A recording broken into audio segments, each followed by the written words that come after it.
அனைவருக்கும் வணக்கம். நான் Jagannathan, KTV school YouTube channel. நம்ம சேனலில் Tamil Nadu agriculture university complete admission process video பண்ணிகிட்ருக்கிறோம். அதில் அக்ரிகல்ச்சர் அட்மிஷன் பொறுத்த வரைக்கும் ஒன்று ஐகார் மூலமாகவும் அடுத்து டிஎன்ஏ மூலமாக நடக்கிறது. ஐகார் கவுன்சிலிங் முடிஞ்சிருச்சு. மாப்பப் ரவுண்டு முடிஞ்சு ஃபைனல் சீட்டு, அதாவது வேக்கன்சி என்ன அப்படிங்கிறத இந்த ஒரு வீடியோவில் பார்க்கலாம். அப்புறம் இந்த வேக்கன்சி எல்லாம் அடுத்து என்ன பண்ணுவாங்க அப்படிங்கிறதையும் தெரிஞ்சுக்கலாம். அதுக்கு முன்னாடி இது வரைக்கும் நம்ம சேனலை சப்ஸ்கிரைப் பண்ணாதவங்க பண்ணி வைங்க. வீடியோ பிடிச்சிருந்தால் ஷேர் அண்ட் லைக் பண்ணுங்கள். இந்த ஐகார் வேக்கன்சி 2021 இது அந்த வெப்சைட்லேயே, ஐகார் வெப்சைட்லேயே இருக்குது. நீங்களும் ரெஃபர் பண்ணலாம். நான் அதிலேருந்து கலெக்ட் பண்ண இன்ஃபர்மேஷன் தான் இதில் நான் கொடுத்துருக்கிறது. தமிழ்நாட்டில் ஐகார் ஸ்டேட்டஸ் என்ன அப்படிங்கிறத தான் கொடுத்துருக்கேன். அதாவது டிஎன்ஏயு 2 யூனிவர்சிட்டி, டிஎன்ஏயு கோயம்புத்தூரும், டிஎன்ஜேபி நாகப்பட்டினம். ஒன்று அக்ரிகல்ச்சர், இன்னொன்று ஃபிஷரிஸ். இந்த 2க்கு தான் இந்த வருஷம் ஐகார் மூலமாக அட்மிஷன் நடந்தது தமிழ்நாட்டில். அதில் கோர்சஸ் பார்த்திங்கன்னா, அக்ரிகல்ச்சர் கோயம்புத்தூர் பொறுத்த வரைக்கும் 5 கோர்சஸ் இருக்குது. Agriculture, horticulture, forestry, sericulture, agriculture engineering.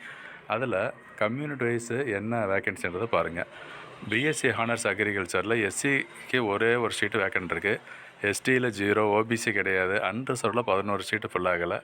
EWS 0 vacancy. So டோட்டலாக பார்த்தோம்னா அக்ரிகல்ச்சரில் 12 சீட் இருக்குது.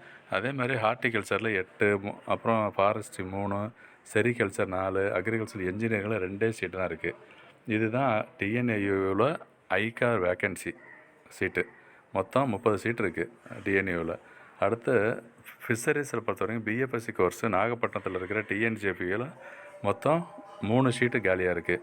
ஸோ ஆக மொத்தம் தமிழ்நாட்டில் community wise plus course wise பார்த்திங்கன்னா டோட்டலாக 32 சீட்டு வேக்கண்ட் இருக்குது இந்த வருஷம், இந்த 2021 அட்மிஷனில்.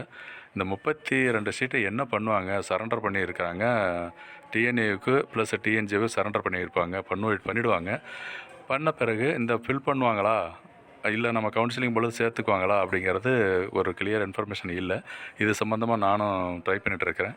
கிடச்சிதுன்னா கண்டிப்பாக அப்டேட் பண்ணுவோம். இது டிஎன்ஏ மூலமாக ஃபில் பண்ணாங்கன்னா இன்னொரு 30 சீட்டு இன்க்ரீஸ் ஆகிறதுக்கு வாய்ப்பு இருக்குது.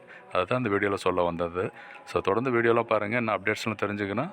நம்ம சேனலை சப்ஸ்கிரைப் பண்ணி வச்சுருந்தீங்கன்னா நான் அப்டேட் தெரிஞ்சுக்கலாம். அதோட ஆல் நோட்டிஃபிகேஷன்ஸ் ஆன் பண்ணி வைங்க. வீடியோ பிடிச்சிருந்தால் ஷேர் அண்ட் லைக் பண்ணுங்கள். தேங்க்யூ ஃபார் வாட்சிங் கேடிவி ஸ்கூல்.